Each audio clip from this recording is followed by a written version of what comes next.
आरोग्य। हाय, हेलो, नमस्ते। मैं हूं अपूर्वा और आप सभी का स्वागत है हमारे विशेष प्रोग्राम में जिसका नाम है आरोग्य। दोस्तों, शायद ही ऐसी कोई व्यक्ति होगी जिसे एसिडिटी कभी ना हुई हो। आजकल के हमारे लाइफस्टाइल की वजह से एसिडिटी और गैस जैसे प्रॉब्लम्स बहुत कॉमन है और इसी वजह से मार्केट में एसिडिटी के लिए बहुत सारी दवाइयां मौजूद है, पर उनका असर कुछ नहीं। आयुर्वेद के हिसाब से एसिडिटी क्या होती है, क्यों होती है और क्या हमेशा के लिए एसिडिटी को दूर किया जा सकता है?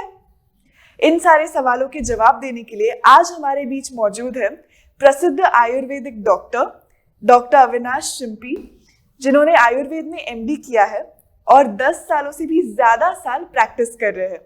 आइए उनसे जानकारी लेते हैं। आजकल हर कोई कहता है मुझे एसिडिटी हुई है, मुझे एसिडिटी होती रहती है, गैस की प्रॉब्लम है। एसिडिटी आयुर्वेद के हिसाब से क्या होती है, प्लीज बताइए। जी बिल्कुल, ये एकदम सही सवाल आपने पूछा है। आजकल जो लोग हमारे पास आते हैं वो हमेशा कहते हैं कि मुझे एसिडिटी हुई है। उनको ये ठीक से पता नहीं होता है कि एसिडिटी मतलब क्या, जो कि सामान्यतः आयुर्वेद में अम्लपित्त नाम से जो बीमारी है उसे एसिडिटी से कोरिलेट कर सकते हैं। तो लोगों को गैस हुआ है, बदहजमी हुई है, फिर भी वो ये कहते हैं कि मुझे एसिडिटी हुई है। उनको पेट में जलन है या फिर पेट खराब हो गया है, फिर भी वो यही कहते हैं कि एसिडिटी है। यहाँ तक कि कॉन्स्टिपेशन, मलावष्टंभ की बीमारी को भी वो एसिडिटी ही कहते हैं। तो सबसे पहले मैं ये आपको बताना चाहूँगा कि एसिडिटी मतलब कि पित्त की बीमारी है। यह छाती में जलन या फिर खट्टी डकारें, गले में जलन, सिर में दर्द एसिडिटी की होने वाला और माइग्रेन का भी रहता है, लेकिन थोड़ा फर्क है उसमें। और यहाँ तक कि छाती में दर्द, पेट में जलन, इसको हम एक एसिडिटी बोल सकते हैं। जैसे कि आजकल लोगों को यह एसिडिटी और जो अजीर्ण और अपाचन, बदहजमी या फिर मलावष्टंभ, इनमें से ये अलग है, ये समझना बहुत ही जरूरी है। अभी आपने जैसे बताया सीने में जलन, सर में दर्द, ये सब क्यों होता है एसिडिटी के वजह से? जी देखिए कैसा रहता है कि जब ये आजकल का खाना पीने में ही तीखी चीजें, तली हुई चीजें, हरी मिर्च, टमाटर, ये सब का इस्तेमाल बहुत ही बढ़ गया है। शाक सब्जियां यानी कि पत्ता सब्जियां जो रहती है, पालक, मेथी, शेपू, ये जो सब्जियां है, इसके कारण पित्त शरीर में ज्यादा बनने लगता है। इसके कारण रुक्षता निर्माण होती है। इसके अलावा भी बहुत सारी चीजें हैं, जैसे कि खट्टा खाना या फिर बासी खाना, बेकरी के पदार्थ, मैदे के पदार्थ या फिर चने की दाल के पदार्थ, जो कि फास्ट फूड में बहुत ही कॉमनली देखा जाएगा। जैसे कि आप वड़ा पाव खा रहे हैं तो उसमें भी आप देखेंगे तो चने की दाल का कवरिंग रहता है, समोसे में भी है। तो ये जो पदार्थ है, इसके कारण एसिडिटी जनरली लोगों में देखी जाती है। और जो छाती में जलन वगैरह, ये जनरली कॉमनली ऐसा लोगों में सिम्टम आने शुरू हो जाते हैं। ऐसा नहीं है कि कुछ 1-2 दिन में खाने की वजह से या फिर 1-2 बार खाने की वजह से ये सब शुरू हो जाता है। बार बार जब ये करने लग जाते हैं लोग, बार बार जब ये खाने लग जाते हैं या फिर रात्रि में जागरण करने लग जाते हैं, तो उनको ये तकलीफ दिखने लग जाती है। अभी आपने पत्ता सब्जियों के नाम लिए, पालक, मेथी, शेपू, ये जो ग्रीन लीफी वेजिटेबल्स जिसे हम कहते हैं। हमेशा डॉक्टर, मुझे भी या फिर हमारे दर्शकों को भी, डॉक्टर लीफी वेजिटेबल्स खानी चाहिए ऐसे बोलते हैं, पर आप कह रहे हैं कि इनसे एसिडिटी बढ़ती है, तो इसका उपाय क्या है? देखिए पहले तो ये समझ जाइए कि जो आधुनिक डॉक्टर बताते हैं कि पत्ता सब्जी ज्यादा खाइए, तो उनका उसमें एक ये भी रहता है कि आपको पेट ठीक से साफ होना चाहिए। तो जो पत्ता सब्जियां वगैरह है उससे मल अच्छी तरह से बनता है, और जिन लोगों को पेट ठीक से साफ न होने की समस्या है, ऐसे लोगों को पत्ता सब्जी खाने से फायदा दिखता है। लेकिन ये जो शाक सब्जियां है, जो पत्ता सब्जियां है, इनको पचाने के लिए अपना पाचन तंत्र इतना सुदृढ़ नहीं रहता है। मतलब जनरली अगर आप देखेंगे तो ये ऐसे प्राणी खाते हैं, चतुष्पाद प्राणी खाते हैं, मतलब जो बकरी वगैरह, मेंढी वगैरह ये सब प्राणी खाते हैं, घोड़ा वगैरह ऐसे सब, हाथी वगैरह ये सब खाते हैं। तो उसका कारण क्या है? तो उनमें वो पचाने का पाचन तंत्र उनको निसर्ग के द्वारा दिया गया है। और हम कैसे खाते हैं? तो हमको फल सब्जियां, यानी कि जैसे कि आप देखेंगे तो दूधी, लौकी या फिर भिंडी, ये जो फल सब्जियां हैं, इसको हम आसानी से पचा सकते हैं। और कच्ची तो वैसे भी ये खानी ही नहीं चाहिए, पका कर ही खाने के लिए ये भी शास्त्र में बताया गया है। तो ऐसे वक्त पे ये जो सब्जियां हम ज्यादा अगर खाएंगे तो इसके कारण पित्त की निर्मित हमारे शरीर में ज्यादा होती है और उसके कारण एसिडिटी होती है। तो इसके ऊपर उपाय क्या कर सकते हैं? तो हफ्ते में एक आध बार अगर आप खाएंगे तो ठीक है, लेकिन इसको रोज नहीं खाना चाहिए। लोगों को बहुत पसंद रहती है, मुझे पालक की सब्जी पसंद है, मुझे मेथी की सब्जी पसंद है, तो इसको थोड़ा कम करना चाहिए और फल सब्जियों का ज्यादा इस्तेमाल करना चाहिए। ये जो है ये घर में करने वाली चीज है, मतलब आप इसको थोड़ा कम इस्तेमाल कीजिए। इसके अलावा भी और आयुर्वेद में सर मुझे एक डाउट था, अगर किसी को एसिडिटी की तकलीफ हो, क्या उन्हें हरी सब्जियां कम खानी चाहिए या नॉर्मली ही हफ्ते में एक ही बार खानी चाहिए हर किसी को? बहुत ये भी अच्छा सवाल आपने पूछा है। आप अगर मतलब एसिडिटी से ग्रस्त है तो उन लोगों ने तो बंद ही रखनी चाहिए, और जो नॉर्मली खा रहे हैं उनको अगर तकलीफ नहीं होती तो वो एक दो बार खा ही सकते हैं, ऐसा कुछ नहीं है। और ज्यादा भी थोड़ा खाएंगे तो इतना तकलीफ नहीं होता है। लेकिन जिन लोगों में एसिडिटी की तकलीफ दिख रही है उन्होंने तो इसको थोड़ा बंद रखना चाहिए या हफ्ते में एक आध बार ही खाना चाहिए। जी बिल्कुल। एसिडिटी इस शब्द में ही एसिड आता है जी, तो क्या एसिडिटी की वजह से सच में हमारे अंदर का एसिड बढ़ता है?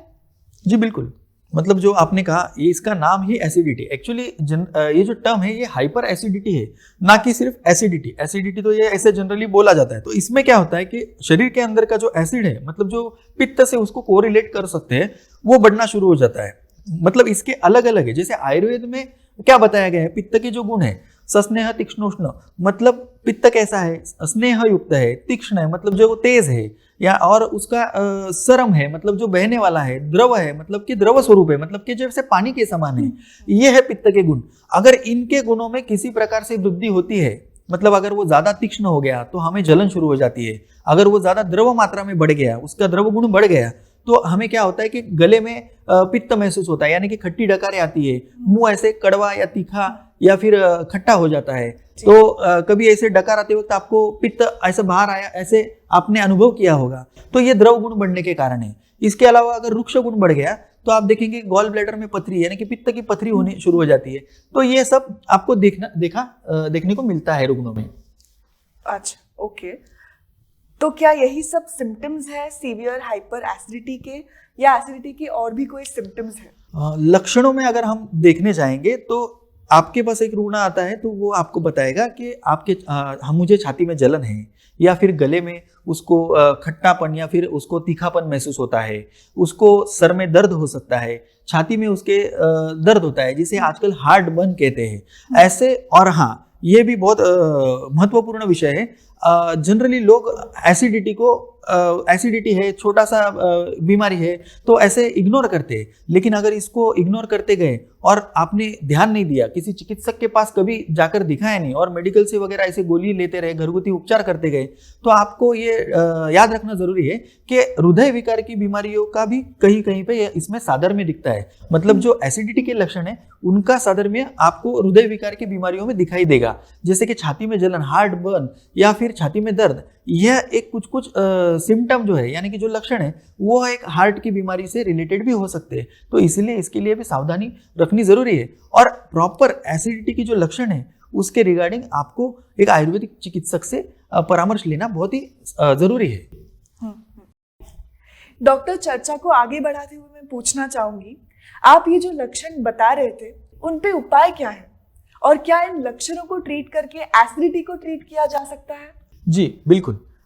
ये जो लक्षण हमने अभी बताए उसके ऊपर आयुर्वेद में बहुत सारी दवाइयाँ वर्णन की गई है, जैसे कि उसमें सूत शेकर, लघु शीत शेकर, भूनिम्बादी काढ़ा, ऐसी जो दवाइयाँ हैं आयुर्वेद में, ये अम्ल पित्त के लिए बहुत ही कारगर है। इसके अलावा सिर्फ जो सिंगल ड्रग है, मतलब जैसे कि अमृता, शतावरी या फिर अनंता, ऐसी दवाइयों का भी वर्णन अम्ल पित्त की व्याधि में बताया गया है। इनसे जो एसिडिटी में होने वाले जो लक्षण है, जैसे छाती में जलन वगैरह, उसके लिए ये बहुत कारगर दवाई बताई गई है। आयुर्वेद में हर एक एसिडिटी में भी कैसे रहता है कि थोड़ा थोड़ा उसमें देखना पड़ता है कि कौन से रुग्ण को किस प्रकार से ट्रीटमेंट देने की जरूरत है। यानी कि इतनी सारी दवाइयाँ बताई गई है, तो फिर क्या सभी एसिडिटी के रुग्णों के लिए इस्तेमाल करेंगे क्या? बिल्कुल नहीं। तो उनके लक्षण के अनुसार, हर एक लक्षण के अनुसार उनको दवाई में भी थोड़ा चेंज करना पड़ता है। जैसे कि अगर छाती में जलन है तो उनको देखना पड़ता है कि वो जलन किस वजह से है, और उनमें शतावरी जैसी ठंडक निर्माण करने वाली दवाई भी दे सकते हैं। यष्टि मधु जैसे कि बताया गया है, आपने मुलेठी सुना रहेगा। ये जो मुलेठी है, इसको चूसने से भी एसिडिटी में बहुत ही आराम आता है। आयुर्वेद में ऐसी बहुत सारी दवाइयाँ बताई गई है। इसके अलावा पंचकर्म भी बताया गया है। हमने जो आप पहले सत्र में बताया था डिटॉक्सिफिकेशन के अंदर जो वमन नाम का पंचकर्मा आता है, वो ये हाइपर एसिडिटी को कंट्रोल करने में बहुत मदद करता है। शोधन होने से मतलब जिनमें पित्त ये बहुत मात्रा में बढ़ गया है, जिनकी हाइपर एसिडिटी ये क्रॉनिक हो गई है, जिनको कुछ भी खाने की वजह से एसिडिटी होने लग जाती है, ऐसे रुग्ण में वमन करना और उसके बाद में तुरंत विरेचन करवाना, ये पंचकर्मा अगर वो करवा ले तो उसको जल्द ही राहत मिल जाती है। आयुर्वेद में ये सब वर्णित है, तो इस सब का इस्तेमाल करना चाहिए। चिकित्सक का, नजदीकी चिकित्सक का परामर्श लेना चाहिए। मतलब अगर 2-3 दिन एसिडिटी है तो आप थोड़ा बहुत कुछ घर में कर रहे हैं तो ठीक है, लेकिन उससे ज़्यादा अगर हो रहा है तो आपको नजदीकी चिकित्सक का परामर्श लेना चाहिए। वहाँ पे जाकर उनको मिलकर ये सब जानकारी लेनी चाहिए। जी, मार्गदर्शन के बाद ही दवाई लेना बहुत इम्पोर्टेंट होता है। डॉक्टर, ये हुई दवाइयों की बात, क्या लाइफस्टाइल में चेंजेस करके भी एसिडिटी से छुटकारा पाया जा सकता है? बहुत बढ़िया सवाल पूछा है अपूर्वा जी आपने। लाइफस्टाइल की वजह से ही ये बीमारी होती है। ये कोई वायरस, बैक्टीरिया ऐसा तो है नहीं कि जो आपको एसिडिटी निर्माण कर रहा है। तो आप समझ जाइए कि आपके जो खाने पीने के हेतु है और जो सोने के हेतु है, हेतु यानी कि जो कारण बताए गए हैं मतलब एसिडिटी के, उसमें ये सब आते हैं। तो आप ध्यान रखिए, समय से सोना, समय पर खाना खाना, समय पे नींद लेना, ये बहुत जरूरी है। आजकल आप देखेंगे तो लोग बहुत ही देर तक सोते नहीं है, मोबाइल का इस्तेमाल करते हैं या फिर टीवी प्रोग्राम्स देखते रहते हैं और रात को 12, 1, 2 से पहले तो कोई सोता नहीं है। उसके अलावा लेट उठते हैं, तो उसके वजह से उनकी जो दिनचर्या है, सुबह के जो काम है उनके, वही लेट शुरू होते हैं। तो भोजन का उनका समय भी निकल जाता है। तो 2 बजे के बाद खाएंगे, पित्त का काल निकल जाता है तो उनको एसिडिटी होने लग जाती है। रात को भी 10 बजे के बाद खाएंगे तो वो समय निकल जाता है भोजन का और उनको एसिडिटी होना शुरू हो जाती है। तो ये देखना बहुत जरूरी है कि आप अपने लाइफस्टाइल में, आपके डाइट में क्या क्या चीजें करते हैं। डाइट में भी जैसे मैंने शुरुआत में बताया था पत्ता सब्जी को लेकर, उसके अलावा भी मैंने बताया था आपको कि खट्टी चीजें या फिर बेकरी के पदार्थ, आजकल बाहर के पदार्थ खाना जो बहुत फैशन हो गया है, तो उसको बंद करके घर का खाना खाना बहुत जरूरी है। ज़्यादा तेल वाला खाना, डीप फ्राइड चीज़ें, ये सब चीज़ें अवॉइड करनी चाहिए। लाइफस्टाइल में अगर आप चेंज करेंगे, नियमित रूप से व्यायाम करेंगे, सुबह का नाश्ता, दोपहर का खाना समय समय पर खाएंगे, तो इन वजह से एसिडिटी होना आपको बंद हो जाएगी। आप सिर्फ इतना करके भी एसिडिटी को कंट्रोल कर सकते हैं। सिर्फ अगर आपको एसिडिटी हो गई है और वो एक बार पुरानी हो गई है तो सिर्फ लाइफस्टाइल चेंज करके या फिर डाइट चेंज करके वो नियंत्रण में नहीं आती है। फिर भी ये करना बहुत जरूरी है। आयुर्वेद में इसके लिए पथ्य हम बताते हैं हमारे पास आने वाले रुग्णों को, उनकी चिकित्सा के साथ साथ में क्या खाना चाहिए, क्या नहीं खाना चाहिए, क्या उनकी लाइफस्टाइल होनी चाहिए, इसके बारे में मार्गदर्शन किया जाता है। और वो करने के बाद उनकी एसिडिटी पूरी तरह से ठीक हो जाती है। ऐसा नहीं है कि सिर्फ टेम्पररी इलाज होगा, उसका परमानेंट सोल्यूशन आपको मिलेगा। जी, अभी आपने बताया क्या क्या नहीं खाना चाहिए। अगर किसी को एसिडिटी की तकलीफ है तो उन्हें क्या क्या खाना चाहिए? जी, बहुत बढ़िया सवाल आपने पूछा। सभी लोग बताते हैं कि क्या नहीं खाना चाहिए। आयुर्वेद में भी डॉक्टर बताते रहते हैं कि ये मत खाइए, इसका परहेज कीजिए। जैसे मैंने भी बताया, पत्ता सब्जी खाना थोड़ा एसिडिटी के लिए अच्छा नहीं है, हानिकारक है। तो ये समझना बहुत जरूरी है कि घर में कौन से पदार्थ ऐसे रहते हैं कि जो खाना चाहिए, अवॉइड जो करना है वो तो हमने बता दिया। तो सबसे पहले गेहूं की चपाती या फिर ज्वारी की भाकरी, नाचनी की भाकरी, बाजरी की भाकरी ठंडियों में, ये सब खाने से आपको एसिडिटी नहीं होती है। बाजरी सिर्फ ठंडियों में खा सकते हैं? जी, क्योंकि वो गर्म होती है। अगर बाकी ऋतुओं में भी खा सकते हैं, ऐसा नहीं है। हाँ। लेकिन अगर एसिडिटी हो तो अवॉइड करना। जी, जैसे उसको हम बाजरे को अगर ठंडी ऋतु में खाए तो उसकी उष्णता हमको नहीं ज्यादा कुछ हानिकारक होती है, ऐसा है। और उसी के साथ में फल सब्जी आप सब खाइए। हाँ, जैसे कि मैंने बताया था, भिंडी, परवल, लौकी, कद्दू, ये सारी सब्जियां खाइए। टमाटर वगैरह थोड़ा कम इस्तेमाल कीजिए, जो कि आजकल लोग सब्जियों में बहुत ज़्यादा मात्रा में इस्तेमाल करते हैं, तो वैसे ही है। और उसके अलावा चाय में आप ले रहे हैं तो अदरक डाल के चाय लीजिए, उससे एसिडिटी थोड़ा कम हो जाती है। क्या अदरक से एसिडिटी कम होती है? जी जी, बिल्कुल। अदरक जो है वो इसीलिए हमारे जो पुराने पूर्वज है वो चाय के साथ में अदरक डाल के या अदरक वाली चाय पीते थे। सिर्फ चाय लेते हैं तो उसकी वजह से भी बहुत बार एसिडिटी होती है। अच्छा। ऐसी बात है। तो ये सब थोड़े छोटे चेंजेस जो है वो आपको अपने खाने पीने में करने चाहिए। ऐसे बहुत बार सुनने में आता है कि सिट्रस फलों से एसिडिटी हो सकती है। क्या ये सच है? संतरा, नींबू, इन सारे फलों से, मौसमी, क्या इन फलों से एसिडिटी बढ़ती है? वैसा नहीं है। अगर फल का गुण जो है, मतलब वो खाने में अगर वो मीठा रहता है, मतलब पक जाने पे, तो उससे कभी एसिडिटी नहीं होगी। मतलब जैसे मौसमी है, वो थोड़ा खट्टा है लेकिन वो मीठा रहता है, तो आप देखेंगे तो उसका जो मतलब ओरिजिनल उसकी जो टेस्ट है वो थोड़ी खट्टी मीठी टेस्ट है, लेकिन लोग बहुत ज़्यादा खट्टा लेंगे या फिर जूस लेते हैं और फिर उसके बाद में शक्कर मिलाकर उसको मीठा बना देते हैं। तो ऐसे जो पके हुए नहीं है, मतलब जो कच्चे फल है, अगर आप वो लेंगे तो आप ध्यान में रखिए आपको उसके कारण एसिडिटी हो सकती है। जैसे कि दही का खट्टापन भी एसिडिटी करने में काम करता है। लेकिन आप देखेंगे तो नींबू वो पाचन के लिए अच्छा है, तो नींबू से एसिडिटी होगी ऐसा नहीं है। जो कोकम है वो भी खट्टा है, लेकिन कोकम तो एसिडिटी की एक दवाई है। घर में अगर आपको एसिडिटी हो रही है तो कोकम आप भिगो कर उसका जो अगर पानी लेंगे आप दिन में 2-3 बार 4 चम्मच, तो आपको एसिडिटी कम होते हुए दिखाई देगी। आंवला भी खट्टा है, लेकिन एसिडिटी के लिए बहुत बढ़िया दवाई है। आप पहले बोल रहे थे कि खट्टी चीजें अवॉइड करनी चाहिए जी। पर कोकम, आंवला ये सब चलता है, तो कौन सी खट्टी चीजें हैं जो नहीं खानी चाहिए? जैसे कि आपने देखा रहेगा सांभर एक ऐसा खट्टा पदार्थ है जो एसिडिटी में नहीं खाना चाहिए। अच्छा। उसके बाद आप दही है वो उसको भी अवॉइड करना चाहिए। ताक जो तक्र छाछ उसको लोग ठंडा समझते हैं, उसकी जो तासीर है वो उष्ण है यानी कि गर्म है, वो पाचन करता है, वो एसिडिटी में लाभकारक नहीं होगा, वो आपको एसिडिटी बढ़ाएगा। ये भी देखना जरूरी है कि उसको किस प्रकार की एसिडिटी है, क्योंकि एसिडिटी यानी कि जो अम्ल पित्त आयुर्वेद में वर्णन है उसमें साम पित्त और निराम पित्त उसको उसमें 2 प्रकार में विभागा गया है। तो वो सब चिकित्सक का काम है, वो एक बार आपको नाड़ी परीक्षण करके सामने आपको लक्षण पूछकर कौन सा पित्त है उसके अनुसार आपको ये पथ्य भी बताते हैं और ये खट्टी चीजें नहीं खानी चाहिए ये भी आपको बताते हैं। अक्सर छाछ या ठंडा दूध हम एसिडिटी कम करने के लिए पीते हैं, तो क्या अभी आपने बोला छाछ से एसिडिटी कम नहीं होती, क्या ठंडे दूध से सच में एसिडिटी कम होती है? ये एक बड़ा मिथक है।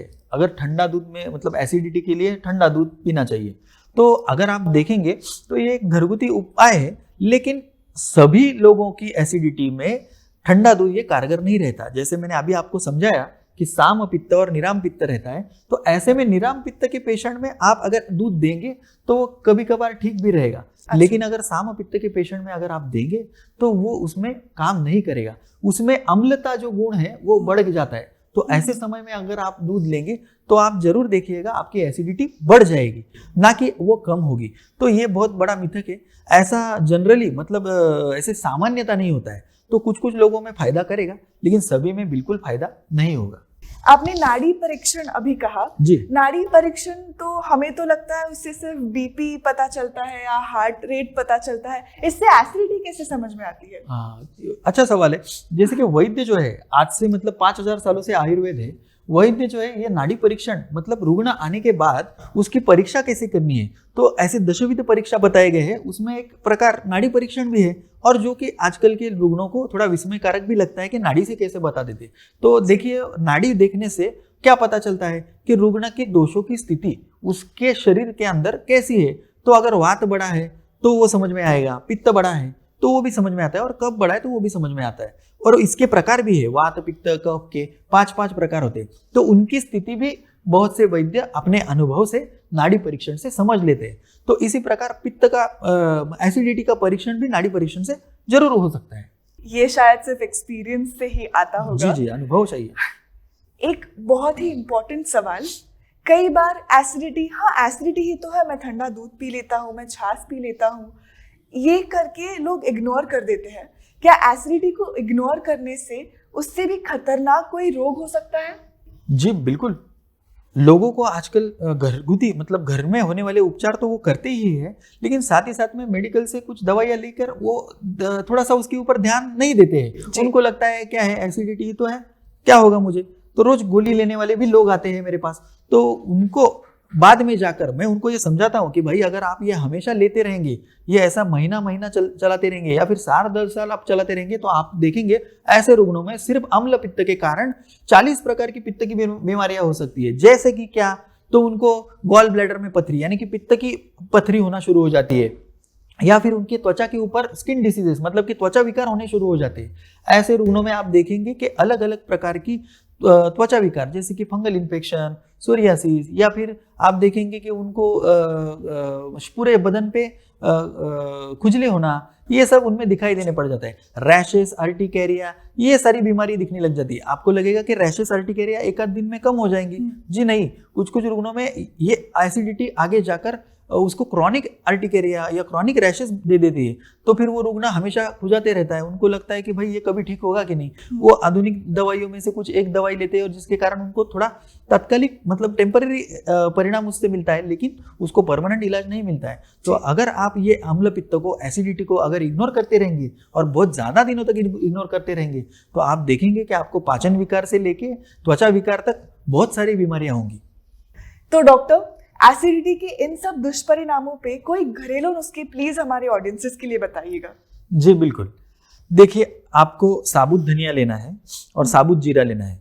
इन सबको एक खुरदरा थोड़ा पीस लेना है, ज़्यादा बारीक नहीं करना है, और इसकी पाउडर बना के रखनी है। 50-50 ग्राम दोनों लेकर उसको थोड़ा खुरदरा पीस कर आप रख दीजिए एक साथ मिलाकर, और इसमें से 1 चम्मच आप लीजिए। वो रात में सोते समय 1 गिलास गुनगुने पानी में या फिर अच्छे से गर्म किए हुए पानी में भिगो कर रखिए, एक साथ मिला कर रखिए, और सुबह इस पानी को आप छान कर पीजिए। इससे एसिडिटी में बहुत फायदा होता है। जी बिल्कुल।